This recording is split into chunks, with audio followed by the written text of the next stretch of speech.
Hello and welcome to my April 2021 wrap-up. So this is where I'll be talking about the books that I read in April. I didn't get to talk about any of those books that I read before, and I thought I would just consolidate all of my thoughts in one single video. So here it is. Anyway, for April I finished 6 books altogether, and I must say that overall the reading experience in April was not something that I would say was really awesome. Sure, there were some decent books in April, but I thought overall it was just kind of okay, so. And on top of that, I think April was not exactly like the most wonderful month also.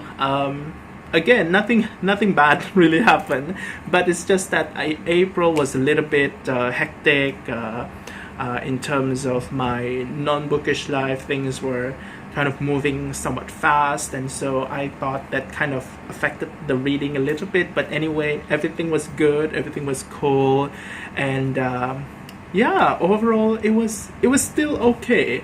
I got some nice books to talk about in this video.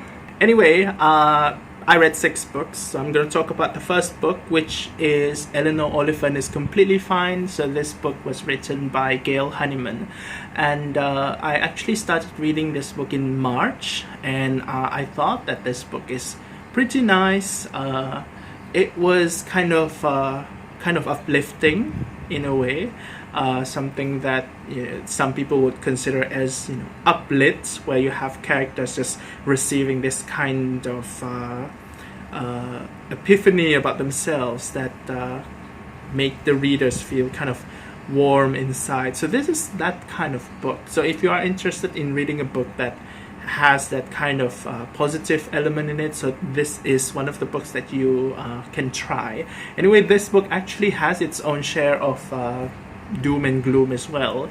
It has certain darkness in here, because essentially what happens in this book is it centers around this character named Eleanor. She is a 30-ish-year-old woman living in Scotland. I think it's in Glasgow, and she kind of has this personality where she's a bit standoffish, and she is super judgmental towards other people around her. So she does not have many friends.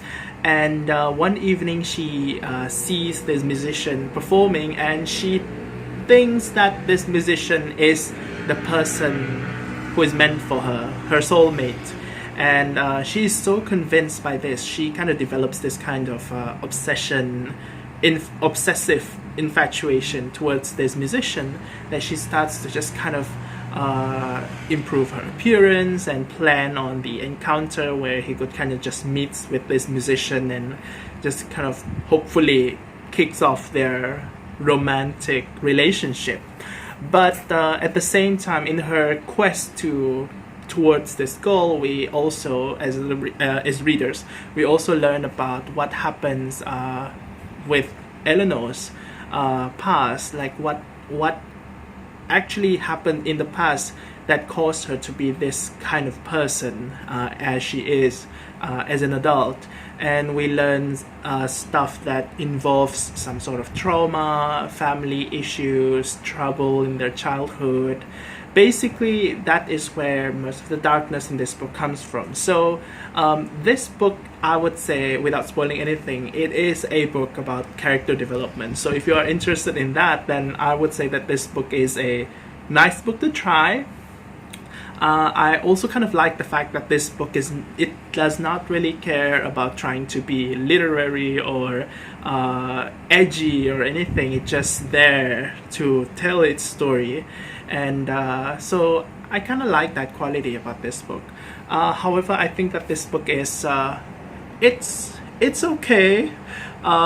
It didn't really wow me. There were some funny moments here and there in this book, humorous things, but overall it was a pleasant book. It was a pleasant book. So yes, this is kind of like a book that you can try if you want to just kind of relax. And also, I kind of spoiled myself as to what happens later, what is supposed to be a big reveal in this book, which, you know, I kind of knew that beforehand. When that, yeah, so that kind of that is kind of like a trend with me, spoiling myself on the ending. But anyway, it didn't really affect much on how I enjoyed this book. So yeah, that's my first book. You know, a good start in April. So moving on to the second book that I finished, it was a buddy read with Madeline from Made with Books, and that is this book right here, The Heart is a Lonely Hunter by Carson McCullers. So this book is kind of like a complete shift in tone compared to Eleanor Oliphant is completely fine. But before I talk about this book, I just want to say that, you know, I have this kind of misconception about this book prior to reading it. Basically, from what I read in the blurb, it says that there is this character, John Singer, who is a deaf-mute person who lives in the Deep South. So this story takes place sometime in the 1920s or so. And John Singer, he is kind of like a lodger in the town in the Deep South. And around John Singer, we have like 4 different characters who are just there having their own aspirations, and they see John Singer as someone who they can talk to. Like John Singer is kind of like their confidant. So these 4 people are so very different from one another. You have like this guy who is a kind of like a sensitive man who is also a cafe owner, and you have this girl who is kind of tomboyish. And you also have an alcoholic who used to be kind of like a someone who is very driven towards social change, who is more leaning towards socialism, but no one really wants to just kind of support him on that. And also we have this doctor, a black doctor, who really aspires to kind of bring change to the black community. And we have all of these different characters. They all go to John Singer because they just kind of want to say whatever they have inside them. And but the thing is, they are just kind of people who are really lonely because they are kind of alone in who they are and what they want to achieve. So there is this kind of themes of loneliness and also communication in this book. Communication is really important. I don't want to give too much away, but I must say that, you know, what my takeaway from this book was, if the communication is not two-way, then there's no communication. And you know, and if that happens, it ain't gonna be good. Anyway, yeah, hopefully that doesn't spoil things too much. But yeah, my misconception about this book was, I thought that, you know, with John Singer, the deaf-mute guy, and these other characters, they're all going to be kind of like get into one room, and they are going to, I don't know, be friends. How naive I was. You know, they didn't really like hold hands and sing together in this book, which, you know, of course that didn't happen. As it turns out, this book is somewhat of a tragedy, which was completely different from what I expected. And you know what, I don't know why I expected that version of, you know, expectation before going to this book. I'm not sure if anyone else experienced that. Those who have read this book, you know, you would probably think that this is going to be a nice book with a really nice ending and all of that. But yeah, this book was completely different from what I expected.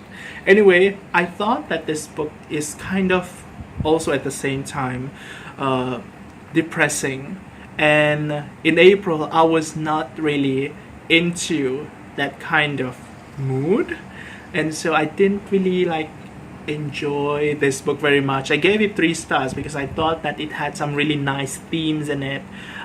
Certain things were somewhat lackluster. I think the fact that we have many characters, and I don't think that they are really nicely developed, really fully developed. I thought that something could have been expanded more with the character, I think, but in any case, this was actually one of the most anticipated reads for me this year. I'm kind of glad that I managed to read this book, but yeah, it wasn't really something that I expected. Moving on to the third book that I finished, this is Freshwater by Akwaeke Emezi. Now this book is a fun read, but it's not fun in the sense that the story is all happy and everyone sings together. No, this book is about trauma, it's about abuse, it's about mental illness. Yeah, all those heavy subjects, yeah. Trigger warning for this book. Anyway, what I find really interesting about this book is the fact that the main character or the main characters in this book, they are actually of the same person. So essentially what happens in here is that the main character, her name is Ada, and let's just say that she's the main human character in here. Ada, she comes from Nigeria, and basically this is just a story, somewhat of a coming of age story of Ada, since she's a child all the way until she's a young adult, and how she kind of grows up in Nigeria, and when she moves to the United States, and all of the things that happens to her, especially how she deals with relationship and sex and just overall socializing with people. And at the same time, the different kinds of experience that she encounters along the way, especially experiences that are not so savory, like abuse.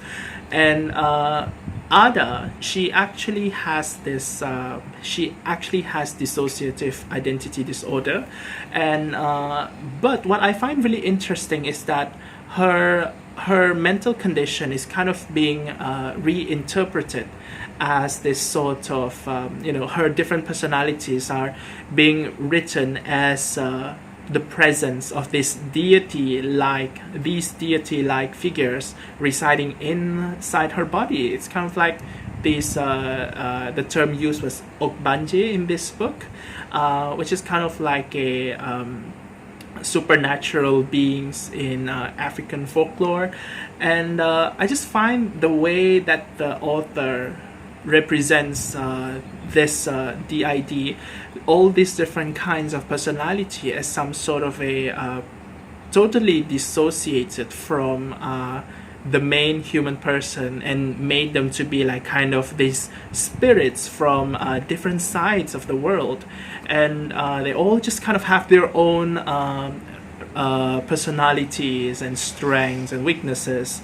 And I find it really interesting. Like, one of the most dominant personality in this book is her name is Asugara, and she is kind of this super dominant character when compared to Ada's kind of like main personality, like Ada Prime or something.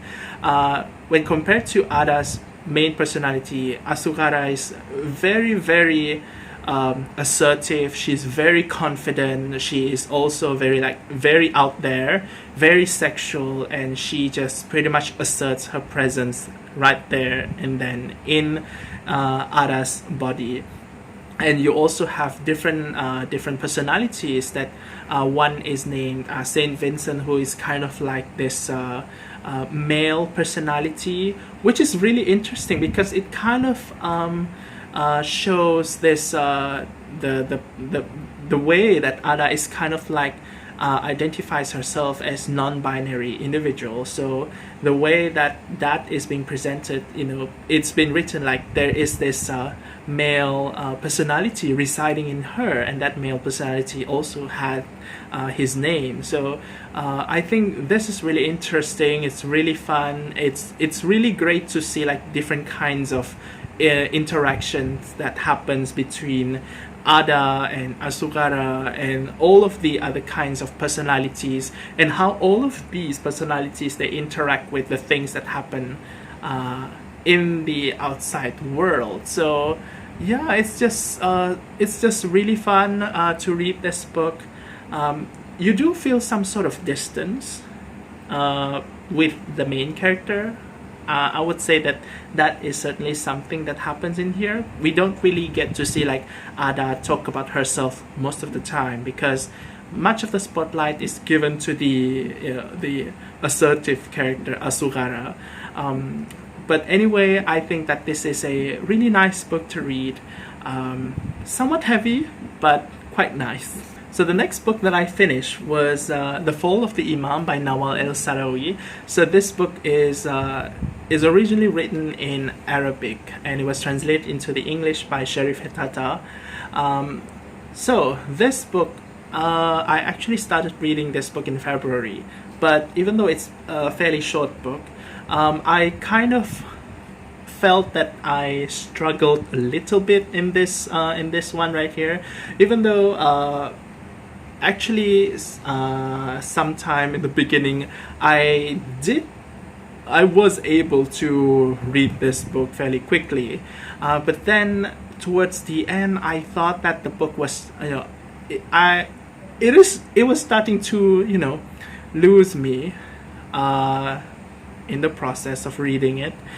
And if there was one thing that I wished I knew before I read this book, is that I wish I knew that this book should be read in as some kind of a poem rather than a conventional prose novel. It is written in as a prose, but there is this really kind of poetic, dreamy, I don't know, just foggy element in it that just makes it kind of I would say not as clear as how prose narrative usually is. So basically what happens in here, there are kind of like two parallel events, not really parallel, but they are told in parallel manner. One is actually the death of a young woman who is named Bint, and she is someone who lives in this fictional Arabic country somewhere, and she is killed because she is kind of like the illegitimate daughter of I would say she's kind of like the illegitimate daughter of the Imam. It is kind of implied there. Another thing that happens in this book is the death of the Imam himself, who is kind of like the biggest ruler of that country. He's like the main ruler, and his word is like God. So everyone has to listen to him. He has that much power. And in one of the celebratory days in that country, the Imam is gunned down. But then again, the Imam also has bodyguards that act as his double. So there is this also kind of like ambiguity whether the Imam himself was shot or whether it was actually the bodyguard. But in any case, that event just kind of turns the country into this state of mess. This story, it does not really tell, this novel does not really tell those stories in this like really clear chronological manner. It just jumps around in time, but that's not the only thing in which it jumps around. It also jumps around point of view. You get a paragraph that is written in the first person, and the next thing you know, you get another paragraph without any warning, written in a totally different point of view. Maybe a third person, maybe a first person point of view, but from a totally different character, so it's like really weird. And it also has this ability ability to kind of make all of these characters just kind of seem like same as one another. So you don't really like have this very clear sense of this character or that character. Like the character can be anything that you imagine it, because physical description is not so much of a big thing in here. Most of the characters just kind of blends into one another, which I think is kind of interesting in its own way. It may serve as some kind of a fascinating device on storytelling device, like how the Imam and his body double is kind of like the same, but at the same time they're obviously not the same, and it kind of throws people off, and it's really confusing. It's definitely quite confusing for me as well. So the story in general is quite jumbled up, but you could kind of sense that there is a theme in this book, like themes such as oppression, religious oppression, religious authoritarianism, and oppression on women, especially women's rights to their bodies and their freedom, and all. Certainly this book is quite a feminist book if you are interested in that kind of reading, especially from a Middle Eastern author. So I wouldn't say that I don't recommend this book. If you want to read this, just kind of know in advance that this book is something that is probably better read as a poem than a normal story. The fifth book that I finished in April was The Collector by John Fowles. Originally, I intended to read this John Fowles novel together with his other novel, The French Lieutenant's Woman, as this tiny project that I call Double Shot, which is kind of like where I read two books by the same author that I've never read before. But then I realized that it didn't really work out well enough. I didn't really enjoy the experience because I couldn't say that I really enjoyed this book. I mean, this book is nice. I would say it's quite average. My enjoyment from it was average. But the writing is certainly, I would say, I would acknowledge it's above average. This is quite a good book, but I didn't enjoy it that much.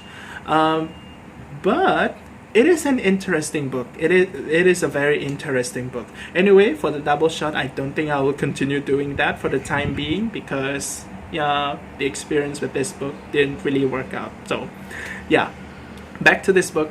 This book is about this man who is kind of he's of the lower class. His name is Fred Clakes, and he's of the lower class, and he has issues, family issues, whereby his parents are gone. His father dies, I think, and then his mother just runs away with some other guy, if I'm not mistaken. And this story takes place sometime in the 70s, I think. And so as a result, Frederick, he lives with his aunt, and one day he gets a large sum of money from the betting pool. And so this guy, who always kind of considers himself to be somewhat inferior due to the fact that he's born of the lower class, suddenly he has tons of money, and he buys a house somewhere. And the next thing that he does, which is logically what everyone does when they receive a lot of money, is to abduct a woman that he has been obsessed with. So this is like the second book that I read in April, which is about a character who is obsessed towards other people. So that's what he does. He kidnaps this woman. Her name is Miranda. And he puts Miranda in this house and locks her up in there. essentially hoping that Miranda would love him. He has been observing Miranda even before that, actually, so he has been developing that obsession for quite a while. Anyway, so yeah, this is kind of like a kidnapping story, yeah, but if it's just a kidnapping story, right, it's not going to be really, really interesting. What's really interesting and what I found was quite surprising about this book is that this kidnapping story kind of turns into this discussion about class. Like, it is so strange. It was kind of like this very nice turn in the theme.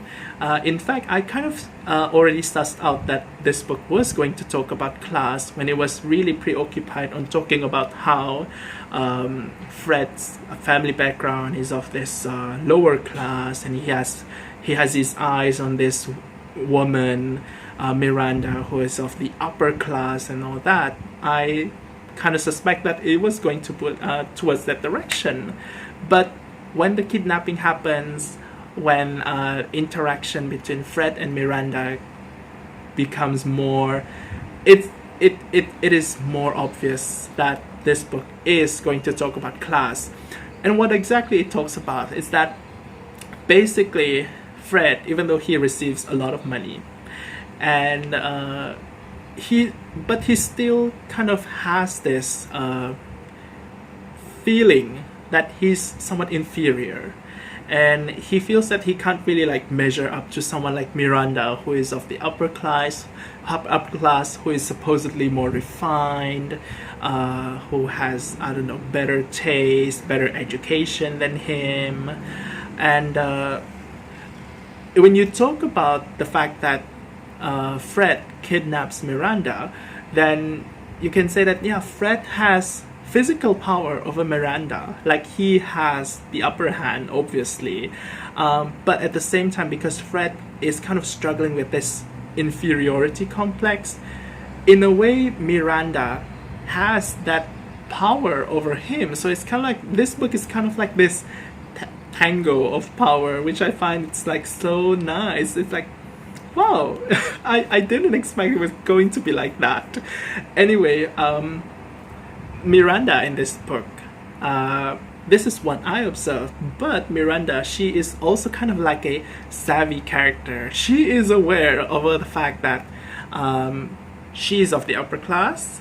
She knows that Frederick is kind of feeling like that towards himself, and she takes advantage of it. Like, Miranda is not just some kind of passive kidnappee who just kind of sits there and waits to be rescued. Instead, Miranda has an attitude in this book, so that kind of makes this book to be somewhat of a interesting book. Anyway, the story just kind of sets from there, it gets more interesting. But I would say perhaps, yeah, because of the overall mood in April, I wasn't able to derive much joy from this book.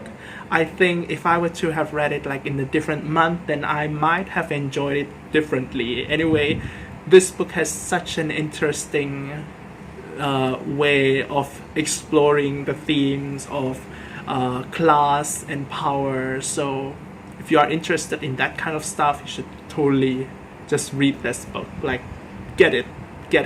I think this book is nice. Anyway, the final book that I finished was by Alina Bronsky. It's called Broken Glass Park, and this book was originally written in German, and it was translated into the English by Tim Mohr. Now, this is actually the second book by Alina Bronsky that I've read. The first one was Baba Dunya's Last Love, also translated by Tim Mohr, I think. I read it in 2019. Anyway, was it 2020? No, I read it in 2020. Anyway, back to Broken Glass Park. I thought that Broken Glass Park was a strange book. The reading experience was a strange one, so I'm going to tell you about that. Basically, this book is about this girl who she lost her mother, and basically what happened was her mother was killed by her stepfather, who is this abusive person, and her stepfather was sent to jail after that. But now this girl, her name was, I can't remember her name. I can't really remember the name of the girl in this novel. But anyway, this girl, or more like a teenager, she's left an orphan, and she kind of lives with her two other siblings, younger siblings, who are still little kids. Anyway, her distant relative came from Russia to take care of them. So this is kind of like also another interesting aspect of this book. This girl, her background is actually Russian. Her mom comes from Russia as well, and she's kind of like, her family is kind of like the Russian emigres living in Berlin in Germany. So yeah, what happens is this teenager is just so angry over the fact that her mom dies at the hands of the stepfather. She is plotting to kill the stepfather once the stepfather comes out of the prison. And this is pretty much what this book is about, how this teenager is dealing with her grief and all that. And then one day she sees in a newspaper that there's this journalist who writes in the paper talking about this her stepfather, and how that article is humanizing the stepfather, and the teenager is so pissed when she reads this story, and so she meets with the newspaper guy the person in charge of the paper, and complain about that matter. And that's kind of like how she gets to know the person in charge of the newspaper agency, and she kind of starts some sort of a acquaintanceship relationship with this person, and just kind of meets with his family as well. And the whole thing just kind of went downhill from that. I thought that this book starts out really, really interesting when we see this teenager character who is just kind of like so angry, so mad about her mom's death, and she just wants to vent. And I think it's like so understandable, so relatable, and yeah, she's just grieving, and she's showing it in all of these different ways. But then somehow very strange combinations of events starts to happen in the book. It's just strange. It doesn't feel like it's really cohesive. The fact that he meets with this newspaper boss's family and his son, and they kind of becomes friends and all that. It's just really weird. And her relationship with her distant relative from Russia, how it's kind of like very much full of friction. It didn't go well, I would say. I didn't really enjoy it, and it doesn't really explore the grief that I think this teenage character is experiencing in this book. Yeah, I actually felt somewhat cheated, because I thought that the beginning was so strong, and then the ending just kind of wanes. And yeah, I did not enjoy this book very much. I finished it. It was a fairly quick read. There were of course some funny bits here and there. The writing is quite humorous and snarky sometimes, but overall it was just not a satisfying read. So yeah, the last book that I finished in April was not so good. Anyway, those are the books that I finished in April 2021, and I look forward to the next month, which is actually this month, and I already finished like 5 books, I think. Although they are mostly smaller books, but yeah, 5 books. Anyway, I'll see you again in a different video, so until then, take care, thanks for watching, and bye.